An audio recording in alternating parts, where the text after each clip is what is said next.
Hello मेरे शेर शबाशेर future doctors, कैसे हैं आप लोग। मैं आपका बायोलॉजी मेंटर डॉक्टर आर के शाक्या फ्रॉम पीसीएमबी चैनल। बेटा हम लोगों का जो टॉपिक है वो 12th क्लास का चैप्टर नंबर 2 चल रहा है। बिल्कुल एंडिंग की तरफ चैप्टर है बेटा। होप आप सभी वीडियोस को देख रहे होंगे, सारे कंटेंट को समझ रहे होंगे और आप उसका अच्छे से रिस्पॉन्स करेंगे। तो बेटा ध्यान रखिएगा, टारगेट हमारा 360 आउट ऑफ 360 है। इसी कंटेक्स्ट में हम अपनी नेक्स्ट वीडियो को स्टार्ट करते हैं। ठीक है बेटा। तो हमारा जो आज का टॉपिक है, लास्ट क्लास में हम लोगों ने क्या पढ़ा था बेटा। लास्ट क्लास में हम जो पढ़ चुके थे वो हम लोगों ने वहाँ पर गैमेटोजेनेसिस के बारे में पढ़ा था, वहाँ पे हमने फर्टिलाइजेशन के बारे में पढ़ा था। अब उसके आगे हम बात करते हैं कि भाई जो आपका ये जो अब जाइगोट बन गया है, अब इस जाइगोट का आगे क्या होता है। ठीक है बेटा। तो ये जो जाइगोट हमारा बन गया है, इसका आगे क्या होता है, अब इसको लेके हम बात करते हैं। तो बेटा हमारा जो आज का टॉपिक है वो टॉपिक है हमारा बेटा क्या, वो है हमारा एम्ब्रियोजेनेसिस के ऊपर। टॉपिक है बेटा एम्ब्रियोजेनेसिस। समझ रहे हैं आप। एम्ब्रियोजेनेसिस का क्या मतलब होता है। एम्ब्रियोजेनेसिस का मतलब होता है हमारा फॉर्मेशन ऑफ एम्ब्रियो। एम्ब्रियो मतलब यहां पर अभी आप मतलब बच्चे से समझे है ना।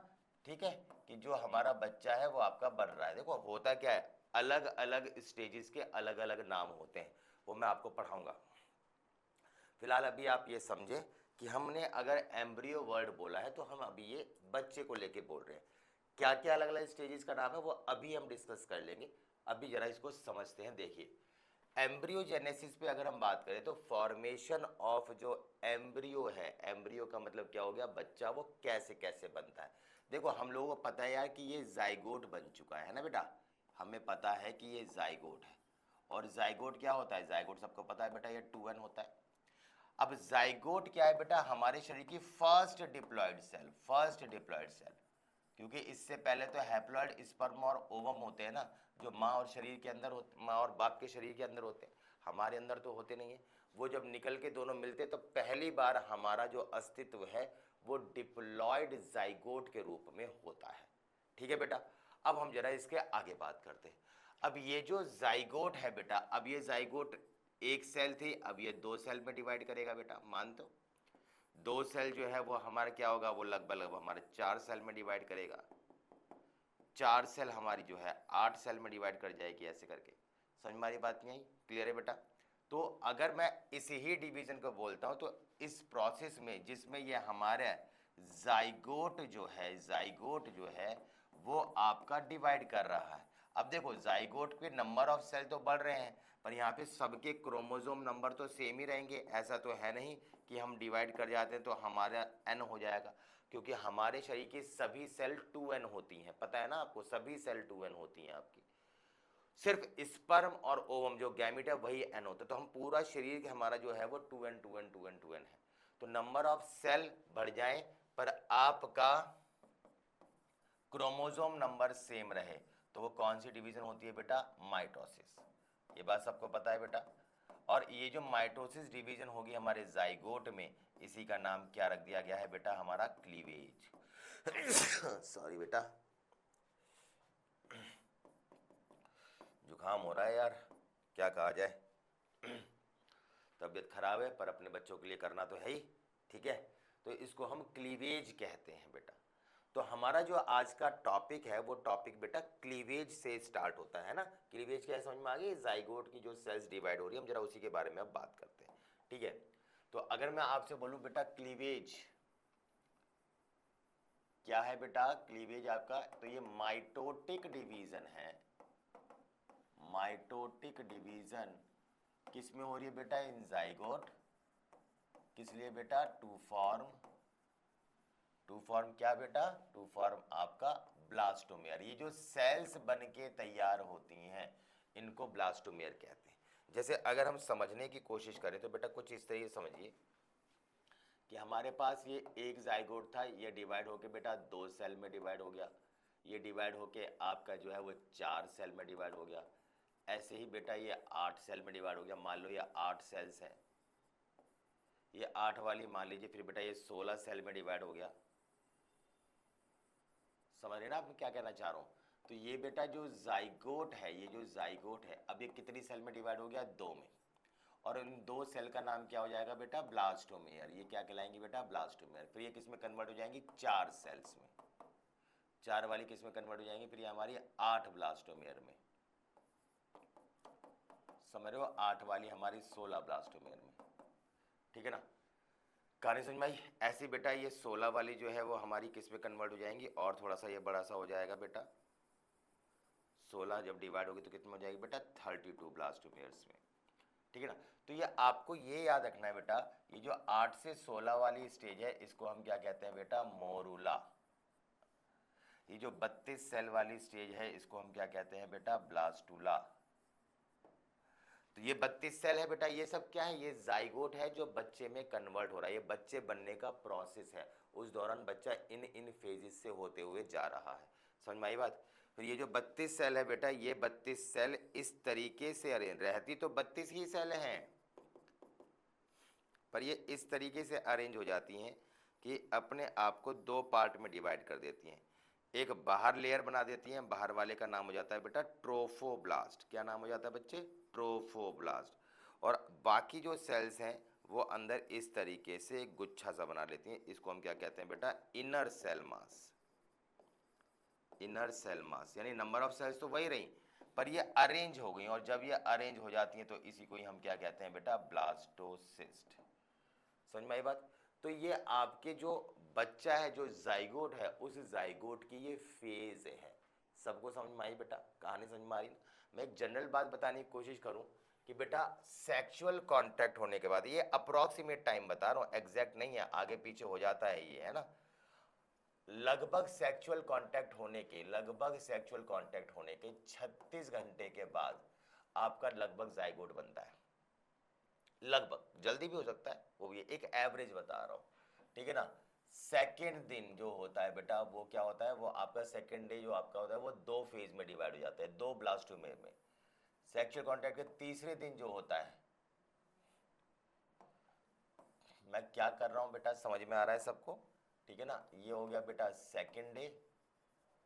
थर्ड डे आपका जो होता है वो आपका ये 4 सेल में डिवाइड हो जाता है। फोर्थ डे जो होता है वो आपका ये 8 सेल में डिवाइड हो जाता है। फिफ्थ डे अप्रॉक्सीमेटली, ये सब अप्रॉक्सीमेट है बेटा, एग्जैक्ट नहीं है, बार बार बता रहा हूँ। फिफ्थ डे जो है वो लगभग 16 सेल में डिवाइड होता है।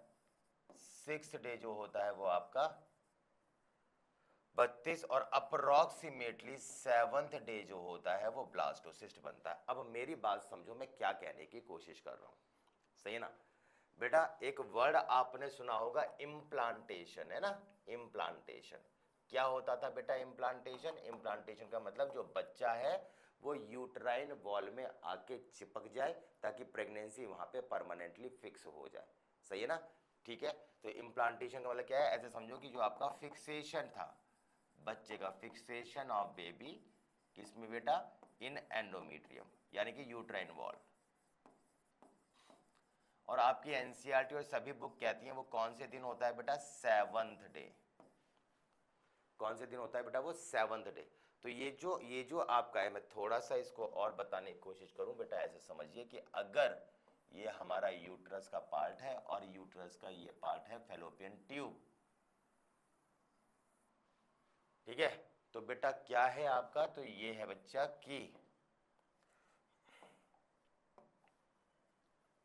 यहां पर अगर हम देखें, यहां पर ये हम देखें तो ये हमारे ये जाइगोट बन गया। ये जाइगोट हमारा आज बना, मान लो। तो मैंने आपको क्या बनाया, फिर ये 2 सेल, फिर ये 4 सेल, फिर ये 8 सेल, फिर ये 16 सेल, फिर ये 32, और लास्टली क्या बन जाएगा आपका, लास्टली बन जाएगा आपका ब्लास्टोसिस्ट। अभी तो बताया। तो ब्लास्टोसिस्ट आने तक कौन सा दिन हो गया बेटा, ये सेवंथ डे। और सेवंथ डे क्या होता है बेटा, सेवंथ डे ये होता है आपका कि जो आपका एंडोमेट्रियम है ये ऐसे थिक हो जाएगा और इस वाले ब्लास्टोसिस्ट को अपने अंदर फंसा देगा, और इसके चिपकने को ही हम क्या कहते हैं बेटा, इम्प्लांटेशन। मेरे हिसाब से अब सारी बात क्लियर हो रही होगी सभी बच्चों को बेटा।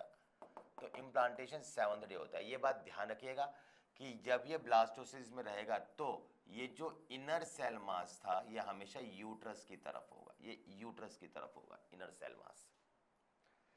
क्लियर है बच्चे, होपफुली सबको समझ में आ रहा होगा मैं क्या समझाने की कोशिश कर रहा हूँ बेटा, सही है ना। तो ये सारी फेजेस समझ में आई आपको, मैं क्या बता रहा हूँ बेटा, ठीक है ना। अब हम जरा इसमें कुछ बातें समझ लेते हैं जो थोड़ी सी जरूरी है बेटा समझना। वो ये है कि जो हम क्लीवेज पढ़ रहे हैं, ठीक है ना, अब ये पहले से लिखा है तो आपको इसका मतलब पता है बेटा क्या, कि ये आपके एंट्रेंस पॉइंट ऑफ व्यू से काफ़ी इंपॉर्टेंट है, सही ना, इसलिए अलग से लिखी हुई है ताकि आप इस पर थोड़ा स्पेशली हाईलाइट करें, बुक्स के अंदर नहीं दे रखी है, ठीक है ना। टाइप्स ऑफ क्लीवेज पे बात करें बेटा, तो टाइप्स ऑफ क्लीवेज का मतलब क्या होता है बेटा, इसका मतलब हो गया आपका कि हम उसमें माइटोसिस डिवीजन कर रहे हैं, जाइगोट को डिवाइड कर रहे हैं, मल्टीपल ब्लास्टोमेर्स बना रहे हैं। कौन सी कैसे डिवाइड होती है, सबके अलग अलग आधार पर हम उसको अलग अलग नाम से रखते हैं। समझ में आई बात, नहीं आई? क्या है बेटा, होलोब्लास्टिक का मतलब होता है जिसमें आपका कंप्लीट डिवीजन हो जाए, कंप्लीट डिवीजन। अब कंप्लीट डिवीजन का क्या मतलब हुआ कि आपके पास ये जाइगोट है तो ये पूरी तरीके से दो पार्ट में डिवाइड हो जाए, पूरी तरीके से। अगर ये पूरी तरीके से दो पार्ट में डिवाइड हो रहा है तो इसको बोलेंगे हम कंप्लीट डिवीजन, यानी कि ये होलोब्लास्टिक आपकी क्लीवेज है। अब होलोब्लास्टिक क्लीवेज अगर ऐसी है कि ये इक्वली दो पार्ट में डिवाइड कर देता है तो यह कहलाएगी इक्वल होलोब्लास्टिक, और ये ऐसे हो जाता है कि ये अनइक्वल पार्ट में डिवाइड कर देता है तो ये क्या कहलाएगा बेटा, अनइक्वल होलोब्लास्टिक। समझ में आई बात? जैसे स्टारफिश में, फ्रॉग में देखने को मिलता है। मीरोब्लास्टिक में क्या होता है बेटा, मीरोब्लास्टिक में इनकम्प्लीट डिवीजन होता है। मीरोब्लास्टिक के अंदर बेटा इनकम्प्लीट, दो पार्ट में डिवाइड तो हो जाएगा, दो पार्ट में डिवाइड तो हो जाएगा, लेकिन वो जो दो पार्ट है वो हम ये नहीं कह पाएंगे कि बेटा ये पूरी तरीके से डिवाइड है। जैसे आप ऐसा समझ लो, ये आपका इस तरीके से आप देख लो, तो देख लो एक और एक, दो पार्ट तो हैं पर ये क्या पूरी तरीके से उसको दो पार्ट में वो डिवाइड कर पा रहा है बेटा, नहीं। तो ये कहलाएगा आपका मीरोब्लास्टिक। अब ये मीरोब्लास्टिक अगर ऐसे है कि केवल एक ही एरिया डिवाइड हो रहा है, बाकी सब ऐसे रखा और एक ही एरिया में ऊपर डिवीजन हो रही, तो इसको बोलेंगे डिस्कॉइड, जिसको बोलते हैं डिस्क शेप। और ये ऐसे हो रहा है कि सुपरफिशियली बाउंड्री पे डिवाइड हो रहा है, ऐसे ऐसे ऐसे ऐसे करके, यहाँ किनारे किनारे पे यहाँ पे डिवीजन हो रही है, बीच में कुछ नहीं हो रही है, तो इसको बोलते हैं सुपरफिशियल, जो बाउंड्रीज पे होता है। क्लियर है बेटा, कहानी समझ में आई? सबको समझ में आ गई बेटा क्या है ये, ठीक है? तो ये नाम आपको याद रखने हैं। आगे बेटा हम बात करें तो बेटा क्या है आपका, किसकी क्या क्षमता है, क्षमता के आधार पर अगर हम क्लीवेज को डिवाइड करते तो उसको बोलते हैं हम, दो पार्ट में डिवाइड करते हैं, एक को बोलेंगे डिटरमिनेट। देखो अब इसमें क्या है, हमें बहुत अच्छे से पता है कि ये एक हमारा जाइगोट था, ये जाइगोट हमारे दो पार्ट में डिवाइड हो गया, ठीक है ना, दो ब्लास्टोमेर में, दो से हमारे ये चार बन गए। हमें साफ साफ पता लग जाए, साफ साफ पता लग जाए कि ये वाला पार्ट आंख बनाएगा, ये नाक बनाएगा, ये मुंह बनाएगा, ये इंटेस्टाइन बनाएगा, यानी जो एक पार्ट एक डिटरमिनेट फंक्शन हो या डिटरमाइंड फंक्शन हो, हमें पता है कि वो क्या करेगा, कि वो हमारे बच्चे में जाने के बाद क्या करेगा, तो उसको बोलते हैं डिटरमिनेट। और जिसमें नहीं पता हो, जिसमें नॉट डिटरमाइंड फंक्शन हो, पता ही ना हो कि कौन सा काम किससे होगा, एग्जैक्टली क्लियर ना हो, तो उसको हम क्या कहते हैं बेटा, वो कहलाता है आपका नॉन डिटरमाइंड या इनडिटरमिनेट। समझ में आ गई बेटा? ठीक है, कहानी समझ में आई बेटा? चलिए आगे बात करते हैं। अब ये जो हमारा ब्लास्टोमेयर्स बन रहे हैं, किससे बन रहे हैं बेटा, जाइगोट से। कौन सी डिवीजन हो रही है, माइटोसिस। प्रोसेस का नाम क्या हो गया, क्लीवेज।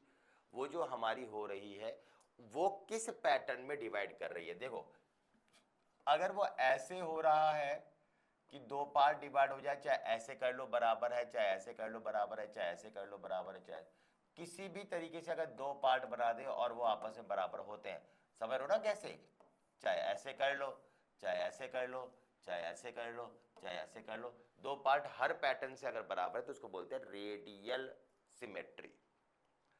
जिसमें सिर्फ और सिर्फ ऐसा हो कि इसमें क्या होता है बेटा, मल्टीपल प्लेन ऑफ डिवीजन, है ना,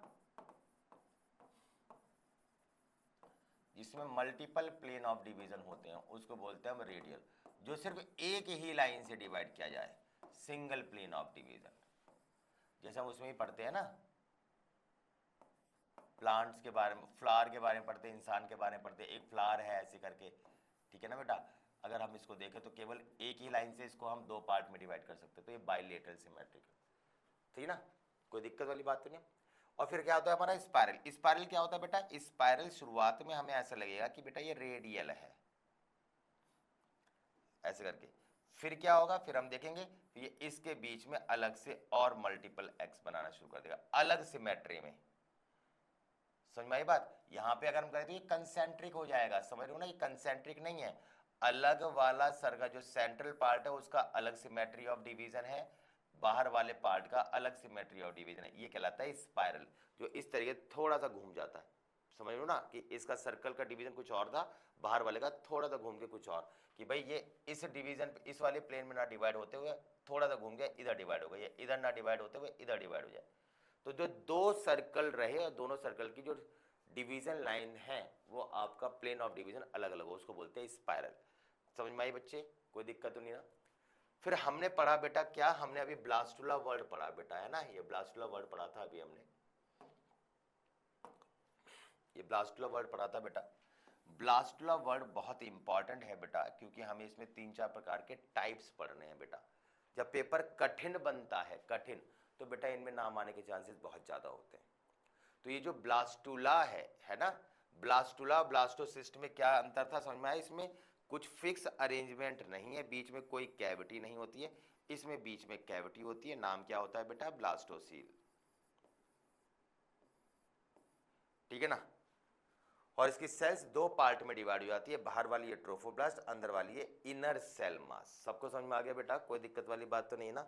चलिए बेटा, तो अब यही जो ब्लास्टुला है इसके अगर हम टाइप्स पर जाएं बेटा, तो ब्लास्टुला के टाइप्स को समझो, 3-4 प्रकार है, बेहद इंपॉर्टेंट है। पहला वर्ड आता है स्टीरियोब्लास्टुला, है ना, स्टीरियोब्लास्टुला। अब स्टीरियोब्लास्टुला क्या होता है बेटा? जो सॉलिड होता है ना। ये सेल्स होंगी बेटा, इसमें हमारी 32 सेल्स होंगी, मान लीजिए 32 सेल है, और किसी भी प्रकार का कोई स्पेस नहीं है, तो ये कहलाएगा आपका स्टीरियोब्लास्टुला। सीलोब्लास्टुला क्या होता है बेटा? सीलोब्लास्टुला वो होता है आपका जो कि अगर देखा जाए तो इस तरीके से आपके बीच में कैविटी को बना देता है।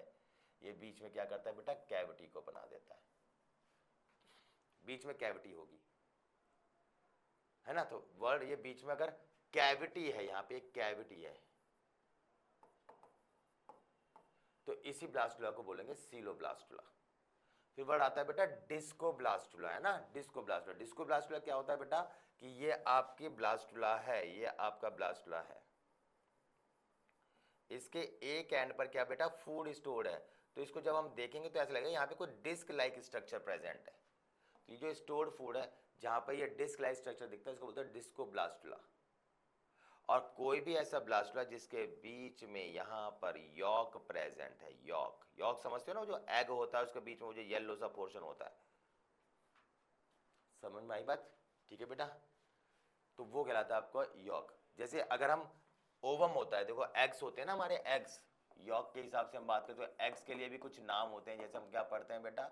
जैसे हम पढ़ते हैं एलीसीथल, एलीसीथल, माइक्रोलीसीथल,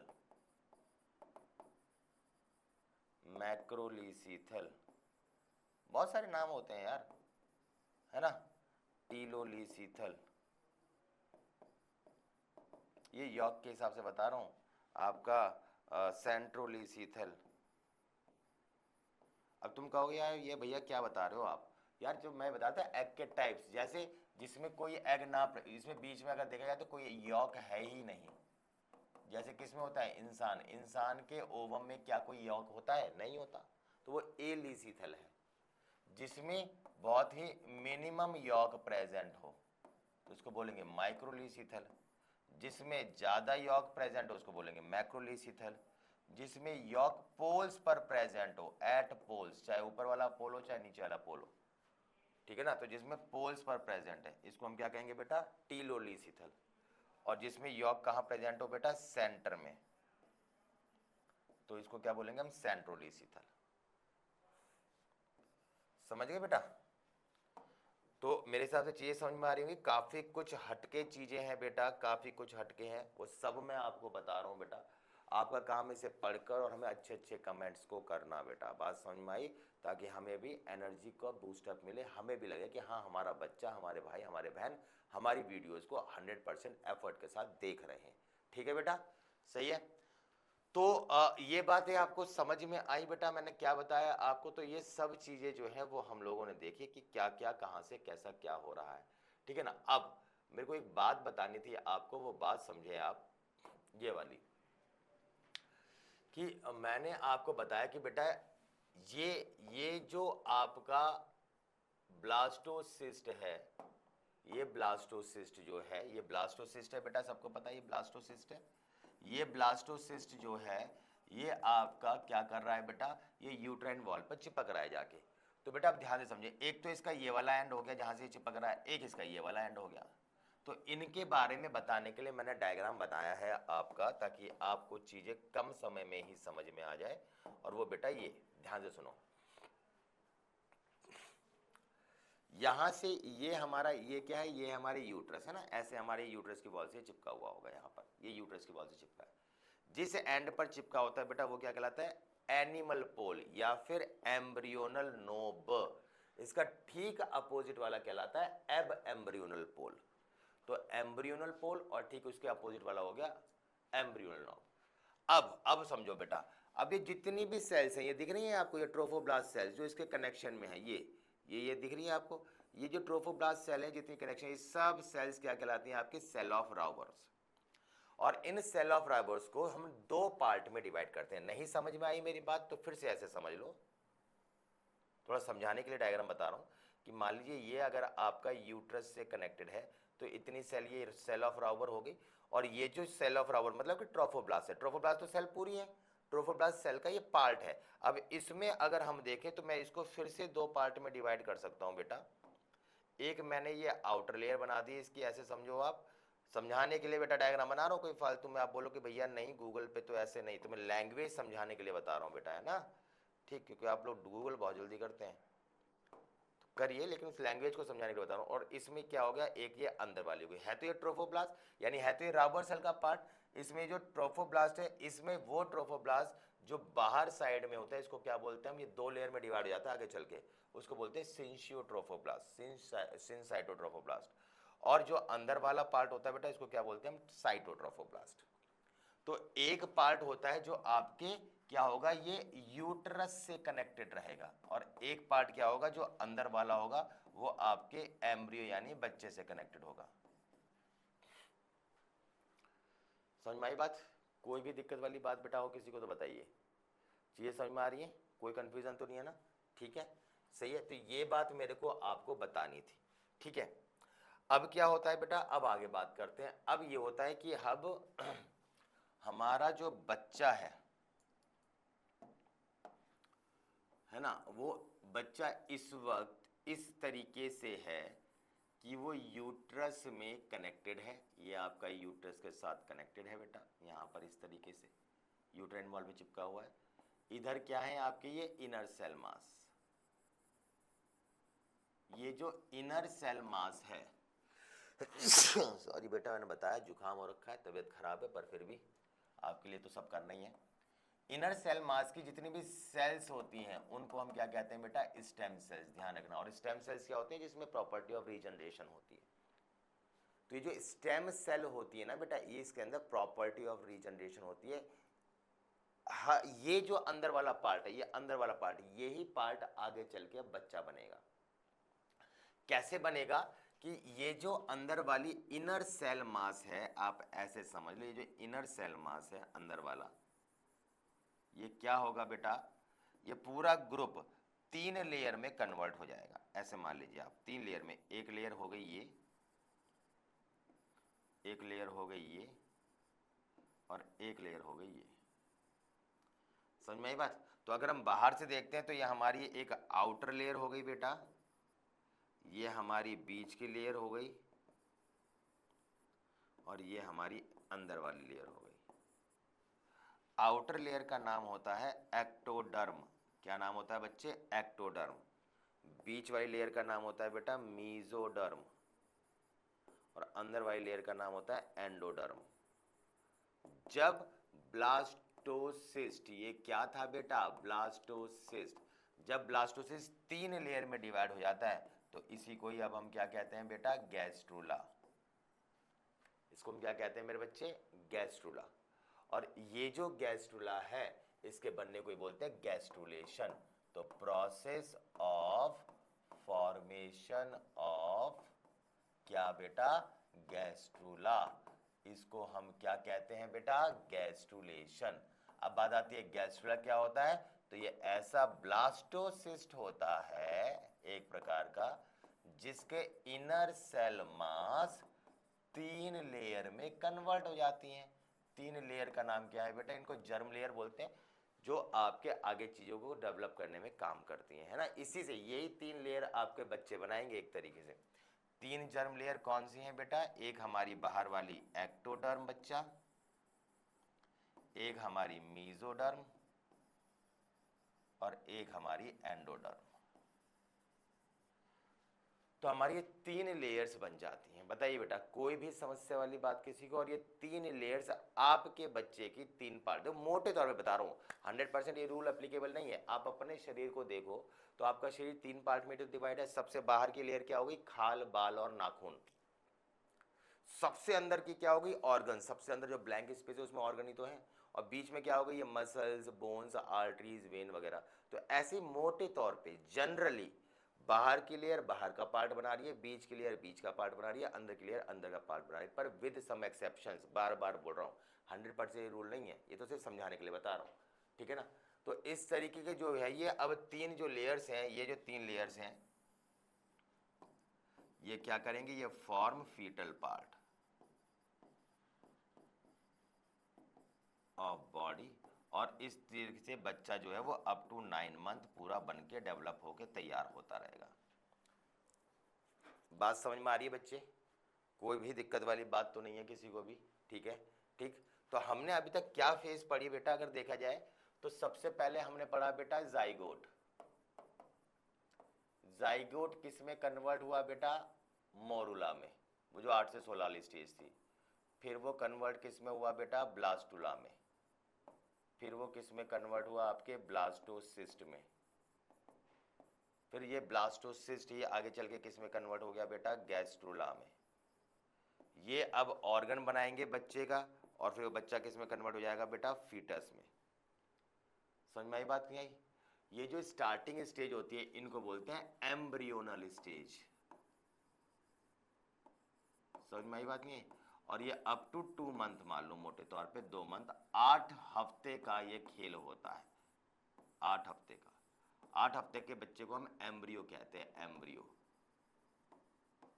उसके बाद वो और डेवलप हो जाता है तो हम उसको 9 मंथ तक, अप टू 9 मंथ है ना। अब उसी को हम क्या कहेंगे बेटा, अप टू 9 मंथ जो होगा, अब उसी को ही हम क्या कहेंगे, वो कहलाएगा फीटस। और फिर फीटस जो है पैदा हो जाता है, फिर वो न्यू बॉर्न बेबी कहलाता है जब पैदा हो जाता है। तो मेरे हिसाब से ये नाम समझ में आ गए बेटा सबको, कोई दिक्कत वाली बात तो नहीं ना, कैसे कैसे क्या हुआ। तो इस तरीके से डेवलप होता है। 9 महीने तक पूरी तरीके से वो जब डेवलप होगा, हम जब हो जाएगा तो हम फिर उसको बोलेंगे वो पूरी तरीके से बच्चा बन चुका है। इसके बारे में हमारी एनसीईआरटी क्या कहती है, एक बार जरा नजर मारने की कोशिश करते हैं बेटा। क्या है नजर कहती है एनसीईआरटी, एनसीईआरटी साफ साफ कहती है कि हमारे क्रोमोसोम्स होते हैं, एक्स क्रोमोसोम, वाई क्रोमोसोम होते हैं, वो मिल जाते हैं तो एक्स और एक्स बन गया तो बेटा फीमेल बनेगी, और एक्स और वाई बन गया तो ये मेल बनेगा। ये बात हम जेनेटिक्स में पढ़ेंगे और वैसे भी हमें पता है, ठीक है ना। जेनेटिक्स में इसका रोल बताऊंगा मैं आपको, ठीक है ना। सही। अब जब ये जाइगोट बन जाता है तो ये जाइगोट अब क्या करेगा, अब ये जाइगोट में माइटोटिक डिवीजन यानी माइटोसिस होगी, माइटोटिक डिवीजन होगी, सही है ना। और वो डिवीजन होते हुए फैलोपियन ट्यूब के अंदर डिवीजन स्टार्ट हो जाएगी, और उसी प्रोसेस को हम क्या कहेंगे बेटा, क्लीवेज। ये बात मैंने आपको बताई। वो फैलोपियन ट्यूब से होते हुए, ओविडक्ट मतलब फैलोपियन ट्यूब से होते हुए यूट्रस की तरफ जाएगा, ये बात मैंने आपको बताई। और जाते हुए 2, 4, 8, 16 सेल्स में डिवाइड होकर ब्लास्टोमेयर्स बना देगा, ठीक है ना। ये बात मैंने आपको क्लियरली यहां समझाई बेटा। आप देख लो कि ये आपका ओविडक्ट से होते हुए यूट्रस की तरफ जाएगा, 2, 4, 8, 16 से डिवाइड होते हुए यहां पहुंच जाएगा, और ये ब्लास्टोमेयर्स बना देगा। ये सब ब्लास्टोमेयर ही तो थे, 2 सेल, 4 सेल, 8 सेल। ये बात हम लोगों ने बेटा पढ़ ली, ठीक है ना। इसी चीज को आपकी बुक में डायग्राम से भी दिखाया हुआ है कि एक सेल है, ये आई है। अच्छा एक बात जरा ध्यान से समझना बेटा, मैं क्या कहने की कोशिश कर रहा हूँ, बहुत पते की बात बता रहा हूँ बेटा, बहुत पते की बात। देखो हमें क्या लग रहा है कि ये एक सेल है, हमें क्या लग रहा है, ध्यान से समझना कि ये हमारे पास ये एक सेल है। अब जब ये डिवाइड होगी दो में तो ये दो सेल ऐसी हो जाएंगी, फिर डिवाइड होगी तो ये चार सेल ऐसी हो जाएगी। हमें क्या लग रहा है कि सेल का साइज जो ओवरऑल है वो बढ़ रहा है। बेटा ऐसा नहीं होता है, ओवरऑल साइज वही रहता है, ओवरऑल साइज वही रहेगा। अंदर वाले जो ब्लास्टोमेर है ये दो बन जाएंगे, ओवरऑल साइज वही रहेगा, पर अंदर वाली ब्लास्टोमेर का साइज ये 8-4 में कन्वर्ट हो जाएंगे। अल्टीमेटली ये सेल के साइज छोटे हो जाएंगे, यानी ओवरऑल साइज हमारा वही रहता है। आप देखो ना, ये ओवरऑल साइज हमारा सेम ही रह रहा है, ओवरऑल साइज सेम रहता है, बस अंदर वाले ये बड़ा ब्लास्टोमेर था, फिर ये और छोटा हो गया, फिर ये और छोटा हो गया, फिर ये और छोटा। ब्लास्टोमेयर्स का साइज छोटा होता रहता है, ओवरऑल जो साइज है वो सेम रहता है, यानी मोरुला ब्लास्टुला सेम साइज के होते हैं, ये है कहने का मतलब। हाँ, मोरुला की ब्लास्टोमेयर साइज कब थोड़ा बड़ी होंगी, ब्लास्टुला की थोड़ी छोटी हो जाएगी, क्योंकि वो 16 है वो 32 है, तो साइज छोटा हो गया, ठीक है ना। जैसे 2 है बड़ी सेल में, 4 हो गई तो थोड़ी छोटी हो गई, 8 हो गई तो और छोटी हो गई। समझ गए बच्चे? तो ये चीज आपको थोड़ा ना बेटा याद रखनी है। तो बच्चा इस तरीके से क्या है बेटा, 9 महीने तक वो अंदर डेवलप होता रहता है, जिसकी वजह से हमने बात करी बेटा, वो जो ब्लास्टोमेयर्स बनते हैं आपके, हमने पढ़ा बेटा साफ साफ कि वो जो मोरुला था वो आगे चल के आपके ब्लास्टोसिस्ट में कन्वर्ट हो जाएगा। ब्लास्टोसिस्ट की आउटर लेयर ट्रोफोब्लास्ट बन जाएगी और अंदर वाली लेयर क्या बन जाएगी, इनर सेल मास, सही ना। फिर वो एंडोमीट्रियम में जाके चिपक जाएगी। मैंने आपको बताया था कौन से दिन होता है इम्प्लांटेशन, 7th डे इम्प्लांटेशन होता है। अंदर जाके फिर वो डिवाइड करता चला जाएगा और डिवाइड करके एंडोमीट्रियम में चिपक जाएगा, और उसके चिपकने को क्या कहते हैं बेटा, इम्प्लांटेशन। और इम्प्लांटेशन ही आपके प्रेगनेंसी को दर्शाता है। ठीक है मेरे बच्चे, कोई भी समस्या वाली बात हो किसी को तो मुझे बताओ बेटा। चीजें क्लियर है, सबको समझ में आया बेटा क्या हुआ खेल? तो इस तरीके से ये प्रेगनेंसी को दर्शाएगा, ठीक है। अब प्रेगनेंसी रहेगी, अब होता क्या है बेटा समझो। देखो होता क्या है कि इस तरीके से ये आपका यहां पर क्या है, ये इनर सेल मास,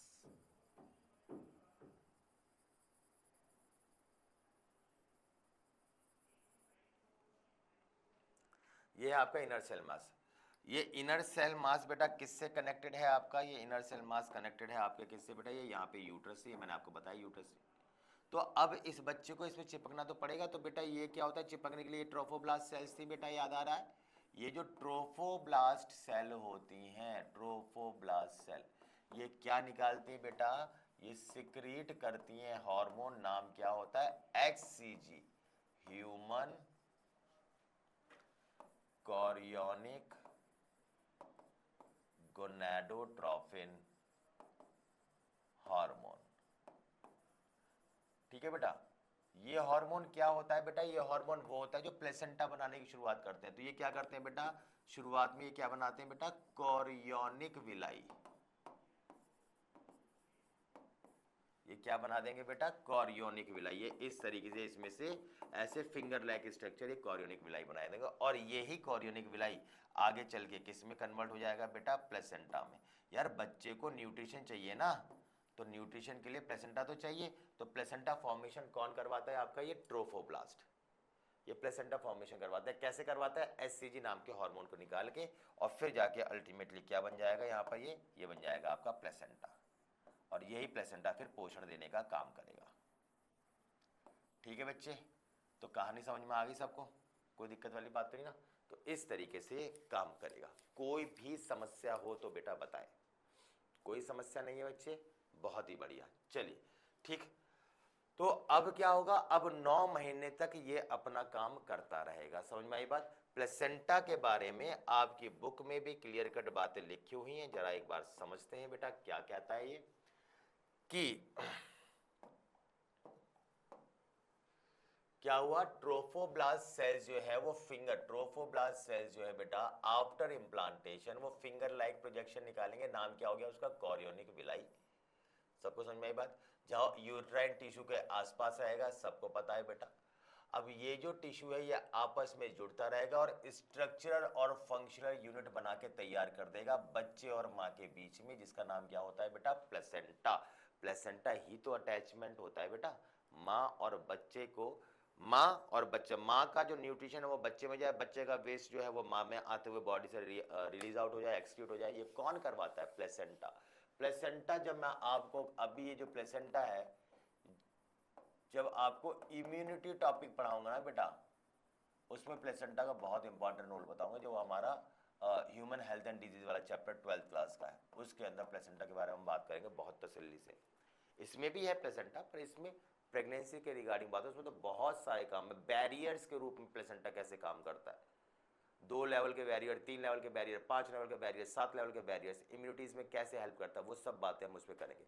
प्लेसेंटा के ऊपर एक बिल्कुल सेपरेट वीडियो बना दूंगा मैं आपकी, बिल्कुल अलग। ठीक है बेटा? तो वो उसमें जितना भी, चाहे वो इम्यूनिटी हो, चाहे वो न्यूट्रिशन हो, चाहे वो एक्सचेंज ऑफ गैसेज हो, कुछ भी हो, जहाँ प्लेसेंटा का रोल होगा सब पढ़ा दूंगा मैं उसी के अंदर। तो उसके अलग से आपको एक वीडियो में सिर्फ प्लेसेंटा के बारे में बता दूंगा। ठीक है बच्चे? तो प्लेसेंटा क्या करता है, देखो साफ साफ यहाँ पे लिखा भी हो, ये एक्सचेंज ऑफ गैसेज है, न्यूट्रिशन को लेके काम करता है, वेस्ट जितना है उतना बॉडी से बाहर निकाल देता है। ऑक्सीजन हमें चाहिए, कार्बन डाइऑक्साइड नहीं चाहिए, बच्चे की बात चल रही है। जितने भी न्यूट्रिशन है वो बच्चे को चाहिए, वेस्ट नहीं चाहिए, तो उसको ये हटाने का काम करता है। ठीक है ना? कहानी समझ में आई? ट्रांसपोर्टेशन के थ्रू क्या करता है, ये अपने हार्मोन्स को एक जगह पे दूसरे जगह पे भेजेगा। ये एंडोक्राइनल टिश्यू भी है, ये एक्ट एज एंडोक्राइनल टिश्यू। क्यों? एंडोक्राइनल कौन होते हैं बेटा? एंडोक्राइनल कौन होते हैं? एंडोक्राइनल वो होते हैं बेटा जो हार्मोन रिलीज करते हैं,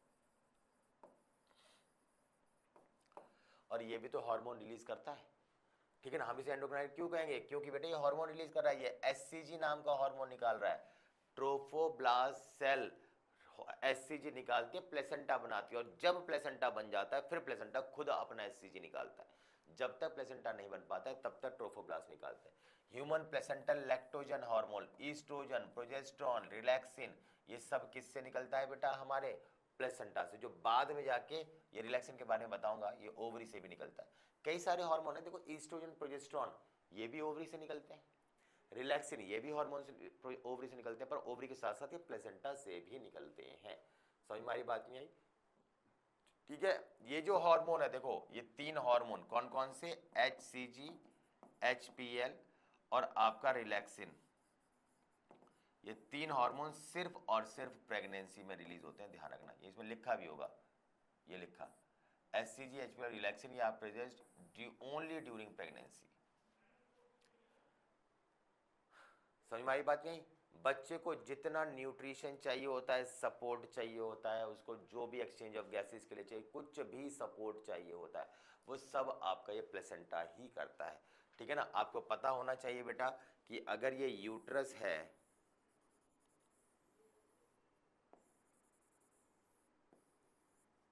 हमें पता है यहाँ पर जो है बेटा ये प्लेसेंटा है, ये बेसिक बात बता रहा हूँ आपको। ये अगर यहाँ पर ये प्लेसेंटा है और यहाँ पर अगर ये बच्चा है, तो माँ के शरीर से ये जुड़ा होता है किससे बेटा? अम्बिलिकल कॉर्ड से। पता है ये नाल होती है, umbilical cord pipe like structure होता है जो बच्चे के नाभि से जुड़ा होता है। बच्चे के नाभि से प्लेसेंटा, तो जो भी न्यूट्रिशन जाना है प्लेसेंटा से, अम्बिलिकल कॉर्ड से होते हुए नाभि के थ्रू बच्चे से जाता है, मुंह से नहीं जाता है। और बच्चे का वेस्ट नाभि से होते हुए, अम्बिलिकल कॉर्ड से होते हुए प्लेसेंटा में जाता है। ये जो प्लेसेंटा अम्बिलिकल कॉर्ड होती है बेटा, इसके अंदर 3 वेसल्स होती हैं। आप मुझे मैसेज करके बताएंगे 3 वेसल्स कौन कौन सी होती हैं। जब बच्चा पैदा होता है तो हम इस अम्बिलिकल कॉर्ड को काटते हैं, अम्बिलिकल कॉर्ड को काटते हैं। पता है, सेपरेट करना पड़ेगा। जब काटेंगे तो ना तो माँ को दर्द होता, ना ही बच्चे को दर्द होता। यानी इसका मतलब ये है कि दर्द वाली नर्व तो इसके अंदर नहीं होती है। नॉर्मली क्या होती है? आर्टरी, वेन और नर्व, तो 3 वेसल ऐसी हो जाती है। अब इसके अंदर नर्व तो होती नहीं है, तो फिर बेटा क्या होती हैं? वो 3 वेसल्स मुझे आप बताएंगे कौन है, कौन सी है। ठीक है बेटा? ये आपका काम है, मुझे बताएंगे आप। समझ में आई बेटा? तो सबको प्लेसेंटा के बारे में क्लियर हो गया मेरे बच्चे? किसी भी तरह की कोई समस्या वाली बात? ठीक है बेटा?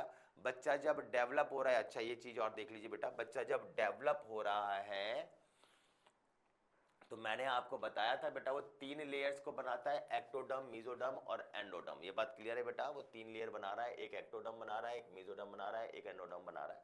कौन सी लेयर होती है? जर्म लेयर होती है। किस में होती है? गैस्ट्रुला में। याद आ रहा है बेटा? वो जो इनर सेल मास है, वो जो इनर सेल मास है, ये 3 ग्रुप में डिवाइड हो जाता है और यही ब्लास्टोसिस्ट किस में कन्वर्ट हो जाता है? आपके गैस्ट्रुला के अंदर। समझ में आई बेटा? ठीक। अब मुद्दा ये है बेटा कि ये जो आपका है 9 महीने तक डेवलप होगा, तो आपकी एनसीईआरटी में कुछ बातें खास लिखी हुई है। क्या है बेटा? कोई एक बच्चा, उसका पहला सिम्टम हम क्या नोटिस करते हैं? Heart sound. उसकी धड़कनें आनी शुरू हो जाती हैं। बच्चा पूरा बन भी नहीं पाता, उससे पहले दिल की धड़कनें आनी शुरू हो जाती हैं बेटा। समझ में आई बात? तो ये बात आपको ध्यान रखनी है। दूसरी बात बेटा क्या है? लगभग जो सेकंड मंथ होता है, उस सेकंड मंथ के एंड तक उसके हाथ और उंगलियां, हाथ पैर और उंगलियां बननी शुरू हो जाती हैं। समझ में आई? 12वां वीक समझते हो ना? फर्स्ट ट्राइमेस्टर तक उसके मेजर ऑर्गन्स बन जाते हैं। 5वें महीने में वो पहली बार हिलना शुरू करता है, पहली बार मूवमेंट होते हैं, उसकी बॉडी पर हेयर्स आने शुरू हो जाते हैं। 5वें महीने में पहली बार बच्चा ऐसा घूमना शुरू होता है। बोलते हैं जी टांग टकरा रही है, जी हाँ जी ये टकरा रहा है, और बच्चे ने लात मारी। वो सब कंसेप्ट 5वें महीने से चालू हो जाते हैं बेटा। समझ में ये बात? आपका 6ठा महीने के एंड तक, क्योंकि सेकंड ट्राइमेस्टर है तो 6 मंथ। ट्राइमेस्टर समझते हो ना? 3-3 का ग्रुप। पहले से 3 महीने आपका फर्स्ट ट्राइमेस्टर, 4 से 6 सेकंड सेमेस्टर ट्राइमेस्टर, और 7 से 9 आपका थर्ड ट्राइमेस्टर। ठीक है ना? तो सेकंड ट्राइमेस्टर में उसके आंखें जो है वो आईलिड सेपरेट होनी शुरू हो जाती हैं, आई लैशेज आ जाते हैं, और 9 महीने तक तो पूरा डेवलप हो जाता है। यही बात आपकी एनसीईआरटी कहती है कि पहला जो साइन है बच्चे का वो आपका हार्ट साउंड होता है।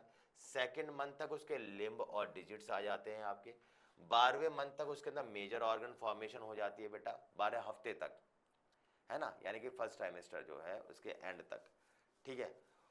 उसके बाद क्या होता है आपका? उसके बाद उसके अंदर बेटा लिम्स एक्सटर्नल जेनिटल बन जाते हैं आपके। फर्स्ट मूवमेंट कब देखी जाती है? आपके 5th मंथ में।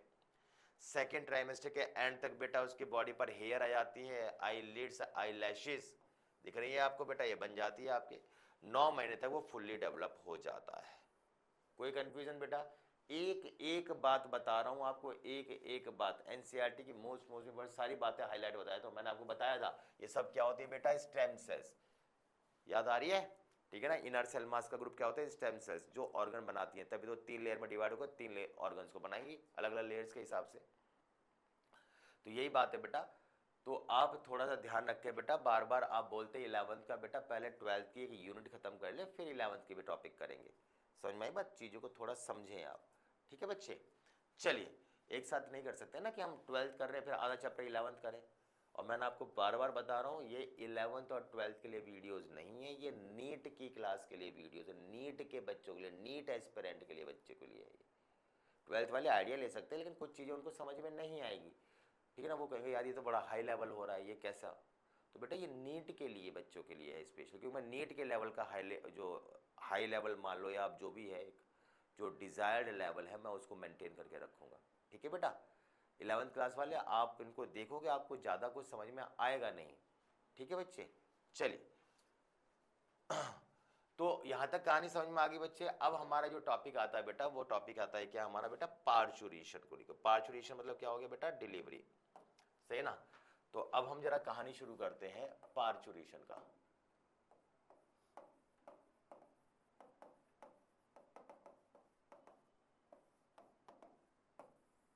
पार्चुरेशन का मतलब क्या होता है बेटा? डिलीवरी।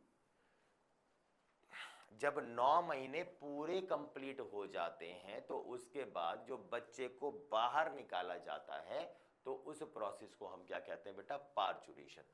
पार्चुरेशन का मतलब क्या होता है बेटा? Expulsion of foetus out of body. ठीक है ना? इसको हम कब कब बेटा? After completion of gestational period. Gestational period क्या होता है बेटा? सबको पता है, वो जो 9 महीने का टाइम होता है, जो 9 महीने का टाइम है, उसको हम क्या कहते हैं बेटा? वो कहलाता है गैस्टेशनल पीरियड। वो पूरा कंप्लीट होने के बाद जो आप ये बच्चा बाहर निकलता है, इसको बोलते हैं पार्चुरेशन। बेटा ये 3 फेजेस में होता है। कितनी फेजेस होती है बेटा? 3। पहली फेज होती है बेटा phase of contraction. Phase of contraction. अब ये फेज ऑफ कॉन्ट्रैक्शन क्या है समझो।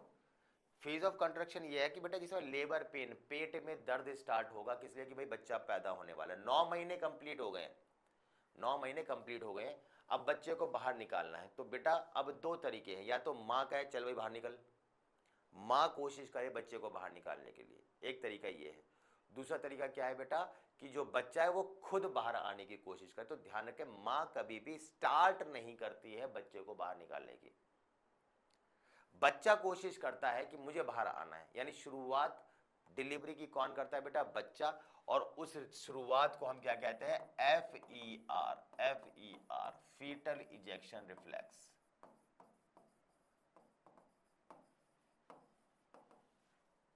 ठीक है ना। अगर मैं सिंपली आपको बताने की कोशिश करूं बहुत सिंपल शब्दों में, होता तो फीटल इजेक्शन रिफ्लेक्स बहुत कुछ है, बहुत कुछ, लेकिन आपके लेवल पे समझाने की कोशिश करूं। मान लो इसके अंदर बच्चा है, अब बच्चे को बाहर आना है, तो बच्चा क्या करता है भाई, ये अंदर क्या होता है, पानी, पानी का नाम क्या है, एमनियोटिक फ्लूइड, सबको पता है बेटा। तो अब होता क्या है, होता ये है आपका कि ये जो बच्चा है ये इस तरीके से ना थोड़ा इसमें ना मूवमेंट तेज हो जाती है, जिससे फ्लूइड बार बार बॉडी से टकराता है, माँ की बॉडी से, यूट्रस से, और उससे तुरंत मैसेज आता है कहाँ पे हमारे जाएगा बेटा, ब्रेन पर। ब्रेन के किस पार्ट पर जाएगा बेटा, पिट्यूटरी ग्लैंड पर। और पिट्यूटरी ग्लैंड से क्या रिलीज होगा बेटा, आपका ऑक्सीटोसिन। और ऑक्सीटोसिन क्या करता है बेटा, कॉन्ट्रैक्शन, सबको पता है। तो क्या खेल हुआ, समझ में आया। जैसे ही FER होता है, फीटल इजेक्शन रिफ्लेक्स, क्या होता है समझ में आ गया। उससे सीधे मैसेज कहां जाता है आपका, पिट्यूटरी ग्लैंड पर। और पिट्यूटरी ग्लैंड तुरंत क्या रिलीज करती है बेटा, ऑक्सीटोसिन। और ऑक्सीटोसिन क्या होता है, जिसको बर्थ हार्मोन भी कहते हैं। क्यों, क्योंकि बेटा बर्थ हार्मोन कराने के लिए ये यूट्रस को कॉन्ट्रैक्ट करता है, ये यूट्रस का कॉन्ट्रैक्शन करेगा, और उसकी वजह से क्या हो जाता है बेटा, ऑनसेट ऑफ लेबर पेन। ठीक है बेटा, लेबर पेन समझते हो, वो दर्द जो डिलीवरी को इंडिकेट करता है, वो लेबर पेन लड़कियों में स्टार्ट हो जाता है। तो ये जो पहली फेज होती है इसको बोलते हैं फेज ऑफ कॉन्ट्रैक्शन। ठीक है बेटा। नेक्स्ट हम बात करें बेटा, तो दूसरी जो फेज आती है बेटा वो क्या आती है, वो आती है फेज ऑफ डिलीवरी। अब बच्चे की डिलीवरी होगी। अब तुम ऐसे समझो यार, ऐसे समझो कि जो बच्चा है कॉन्ट्रैक्शन हो रहा है, तो कॉन्ट्रैक्शन पुश प्रेशर क्रिएट हो रहा है, तो बच्चा जो है वो बाहर आने की कोशिश कर रहा है। आप सबको पता है, ये बताने की जरूरत नहीं कि बच्चे का सर पहले आता है, ये मुझे बताने की जरूरत है नहीं कि बच्चे का सर पहले आता है। तो अब बेटा वो बाहर कैसे, अंदर से तो कॉन्ट्रैक्शन हो रहा है, बाहर बच्चा आना चाह रहा है, पर बच्चा आए कैसे बाहर, पुश प्रेशर तो लग रहा है, वो बाहर आ ही नहीं पा रहा क्योंकि गेट तो है बंद।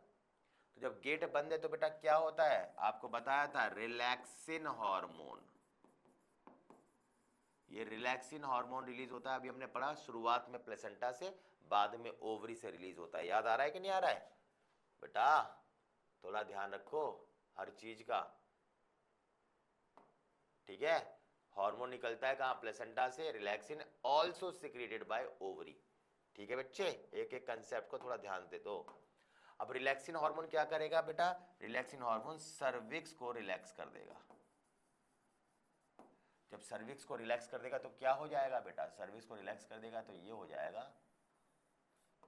कि ये जो रास्ता है ये आपका खुल जाएगा, और जो अंदर का बच्चा है वो कहां जाएगा बेटा, वो बाहर आ जाएगा, बच्चे की होगी डिलीवरी। पर बच्चा क्या सीधे बाहर आता है, नहीं बेटा, बच्चा बाहर आ गया, यहां तक तो कहानी समझ में आ गई आपके, लेकिन ये जुड़ा किससे रहता है बेटा, पेट के द्वारा, प्लेसेंटा के थ्रू, अम्लाइकल कॉर्ड से। बच्चा बाहर आ गया, यहां तक तो बात समझ में आ गई। ठीक है ना, डिलीवरी हो गई। अब डॉक्टर क्या करेंगे, डॉक्टर ये करेंगे कि इसके बीच में जो कॉर्ड होती है यहाँ पर ऐसे करके इसको लेंगे, काटेंगे, बच्चे को हटा देंगे, और हटा के बच्चे को रिससिटेशन, या ऐसे समझ लिया उसको वो प्रोसेस चालू करेंगे जिससे वो तुरंत रोए, जिससे उसका जीवन आए, वो जीवन के लक्षणों को शो करे, वो रोए, सांस ले, क्योंकि पेट के अंदर तो उसका म्यूकस वगैरह भरा रहता है, नाक में, मुंह में, सब में। तो जैसे बच्चा बाहर आता है उसको सारे सक्शन वगैरह करके सारे ट्रैक को खोलते हैं, खोल के फिर बच्चे को कोशिश करते हैं कि उसका रेस्पिरेटरी ट्रैक एक्टिविटी चालू हो जाए, रुलाने की कोशिश करें। रुलाने से क्या होता है, लंग्स फंक्शन हो जाते हैं, सारे ऑर्गन्स आपके एक्टिव हो जाते हैं, सेंसेशंस का ट्रांसमिशन स्टार्ट हो जाता है। तो ये सब आपके एयरवेज वगैरह को ओपन करने का आसान तरीका होता है। तो इसमें कोशिश करते हैं। तो अब बच्चा तो हो गया डिलीवर्ड। अब बच्चे की डिलीवरी हो गई तो इसका मतलब ये नहीं हो गया कि हमारा प्रोसेस पूरा हो गया, ऐसा नहीं है। क्यों? क्योंकि बेटा अभी हमारा क्या रह रहा है, अभी हमारा रह रहा है कि वो जो प्लेसेंटा अंदर है, इस वक्त माँ की हालत समझो ना, कि उसके वेजाइनल ट्रैक से बाहर अम्बिलिकल कॉर्ड लटकी हुई है और अंदर वो प्लेसेंटा से जुड़ी हुई है। प्लेसेंटा का काम था बच्चे को सपोर्ट करना, अब बच्चा तो है ही नहीं, वो तो डिलीवर हो गया, तो अब प्लेसेंटा तो अंदर खराब होगा, और अगर प्लेसेंटा खराब हो गया बेटा तो वो तो इन्फेक्शन कर देगा, तो उसको भी तो हटाना बहुत जरूरी है। इसलिए तीसरी फेज होती है बेटा, और वो कौन सी फेज होती है बेटा, फेज ऑफ प्लेसेंटल डिलीवरी। बच्चे के बाद प्लेसेंटा को भी बाहर निकालना बहुत जरूरी होता है। अब वो कैसे निकालते हैं, 5-10 मिनट तक ऐसे ही अंदर बच्चे को, जब तक बच्चे को संभाल रहे हैं तब तक उसका अम्बिलिकल कॉर्ड और प्लेसेंटा माँ की बॉडी में 5-10 मिनट लग जाते हैं बच्चे को संभालने में। फिर क्या करते हैं, पेट के निचले हिस्से को डॉक्टर ऐसे करके दबाता है, तो उसको दबाता है, ऐसे घुमा घुमा के ऐसे करके दबाता है, तो उससे क्या होता है, प्लेसेंटा की अटैचमेंट उसकी यूट्राइन वॉल से थोड़ी सी लूज पड़ जाती है।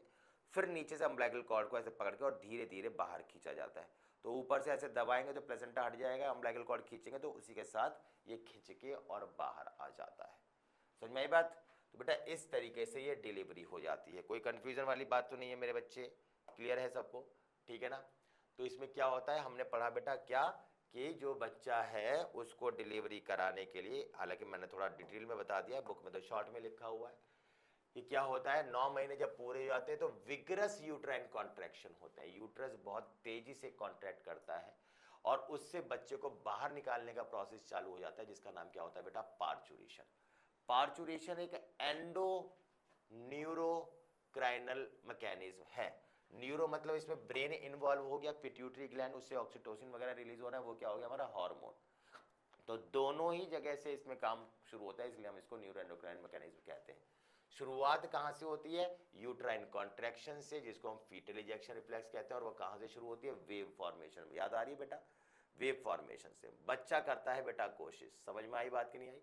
पिट्यूटरी ग्लैंड से क्या रिलीज होता है आपका, ऑक्सीटोसिन, जो क्या करता है, यूट्राइन कॉन्ट्रैक्शन करता है और उससे पुश प्रेशर क्रिएट कर देता है, ताकि बच्चा जो है वो एक्सपल्शन ऑफ बेबी जो है, बच्चा जो है वो सर्विक्स, बर्थ कैनाल मतलब सर्विक्स से बाहर आने की कोशिश करे, और जब वो बाहर आ जाता है तो उसी को ही हम डिलीवरी कहते हैं।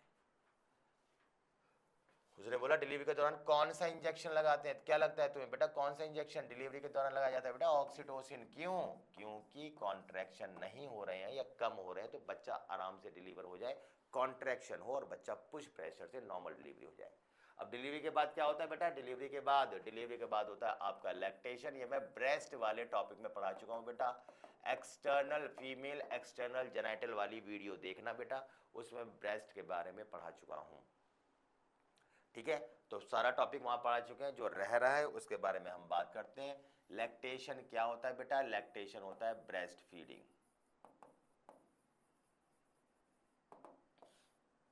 सही है ना? ब्रेस्ट फीडिंग के लिए बेटा मां की बॉडी से कौन सा हार्मोन निकलता है बेटा, हार्मोन का नाम पीआरएल। पीआरएल पता है बेटा क्या होता है, प्रोलैक्टिन। कहां से निकलता है, पिट्यूटरी ग्लैंड, मास्टर ग्लैंड।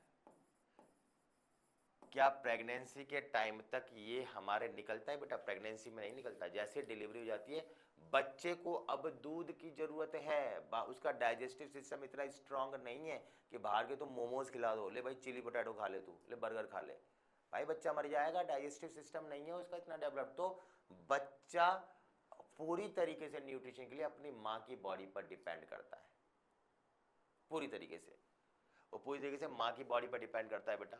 और जब वो माँ की बॉडी पर डिपेंड करता है तो उसी को ही हम फिर उससे क्या होता है, वो ब्रेस्ट फीडिंग वगैरह करके और जो बच्चा है वो अपना पोषण लेता है। समझ में आई बात नहीं आई? ठीक है बच्चे, जो फर्स्ट मिल्क होता है, जो माँ की बॉडी से फर्स्ट मिल्क निकलता है, वो क्या होता है बेटा, उसका नाम कोलोस्ट्रम। ये सब मैं पढ़ा चुका हूँ ब्रेस्ट वाली वीडियो में, जिन्होंने नहीं देखी बेटा ब्रेस्ट की वीडियो देखें बेटा, है ना। तो ये जो माँ का दूध, बच्चे को दूध पिला रही है, माँ दूध पिला रही है, इसको बोलते हैं बेटा लैक्टेशन। सही है ना? जो फर्स्ट मिल्क आपका निकलता है शुरुआत में, उसको हम कोलेस्ट्रम कहते हैं। और इस कोलेस्ट्रम के अंदर क्या होता है बेटा, सब कुछ, स्पेशली एंटीबॉडी। बोलते हैं ना, लड़ाई होती है तो बोलते हैं बेटा दम हो तो माँ का दूध पियाओ, तो बेटा वो आम लियो। माँ के दूध से ताकत मिलती है, पर लोगों से लड़ने की नहीं, रोगों से लड़ने की। रोग से लड़ेंगे इम्यूनिटी के हिसाब से। समझ में आई बेटा? तो कहानी समझ में आई? तो ये बेटा ये यही काम करते हैं। और ये क्या करते हैं, ये रेजिस्टेंस, ये एंटीबॉडीज होती हैं। ये एंटीबॉडीज उस बच्चे के अंदर रेजिस्टेंस डेवलप करती हैं, ताकि वो अच्छे से जो है वो डेवलप हो पाए। इसलिए शुरुआत में, इनिशियल स्टेज में, माँ जो है वो बच्चे को दूध जरूर पिलाती है। अगर किसी ने नहीं माँ का दूध पिया होता तो उसकी इम्यूनिटी कंपैरेटिवली बेटा वीक रह जाती है। समझ में आई बात? तो बेटा ये हमारा इस चैप्टर का था, ठीक है ना। इस चैप्टर के एंड में मैं आपको, या स्टार्टिंग में भी एक वीडियो थी टर्म्स वाली, अगर वो वीडियो तब नहीं देखी तो मैं अभी दोबारा से उसको वीडियो डाल देता हूँ। इसमें इस चैप्टर के अंदर यूज होने वाले टर्म्स के बारे में बताया हुआ है, तो वीडियो और देखिएगा बेटा एक बार। इस चैप्टर में अगर हम देखें तो ये चैप्टर पूरा कंक्लूड हो चुका है। टेलीग्राम पर बेटा फॉलो करें, से सब्सक्राइब कर लें उसको। मैं टेलीग्राम पर इसके क्वेश्चन पेपर, क्वेश्चंस भेजता हूँ, उसके आंसर की साथ में भेज देता हूँ। जो जो बच्चे सिंसियर रहेंगे, जो जो बच्चे बेटा, मैं पर्सनल इंटरेक्शन करूँगा उनसे। जो बेटा हल्के में ले रहे हैं आप, बेटा कोई बात नहीं, अभी आप हल्के में ले लो, जब आपको ज़रूरत पड़ेगी तो फिर मैं ऐसे अवेलेबल कैसे रह पाऊँगा। आप हमारी मेहनत की वैल्यू नहीं करेंगे तो हम आपकी कैसे कर पाएंगे। तो इसलिए बेटा आप सिंसियर रहें, ताकि मैं पर्सनली आपसे इंटरेक्ट कर पाऊँ और आपके हर क्वेश्चन के, हर क्वारी के जवाब दे पाऊँ बेटा। ठीक है मेरे बच्चे? तो आप अच्छे से पढ़ाई करिएगा। ये चैप्टर हमारी तरफ से कंक्लूड हो गया है। अब मैं इसके क्वेश्चन करूँगा। अगर कोई एक टॉपिक बाई चांस कहीं रह रहा हो, देखो 100% तो दुनिया का कोई टीचर नहीं पढ़ा सकता, क्योंकि कहीं ना कहीं से कोई ना कोई क्वेश्चन का पॉइंट उठ जाएगा। पर फिर भी कोई कंसेप्ट ऐसा हो, अगर बाई चांस अगर आपको समझ में ना आ रहा हो, या फिर गलती से कुछ रह गया हो, तो आप मेरे से पूछें, क्वेश्चन पुटअप करें, मैं उसका जवाब दूंगा।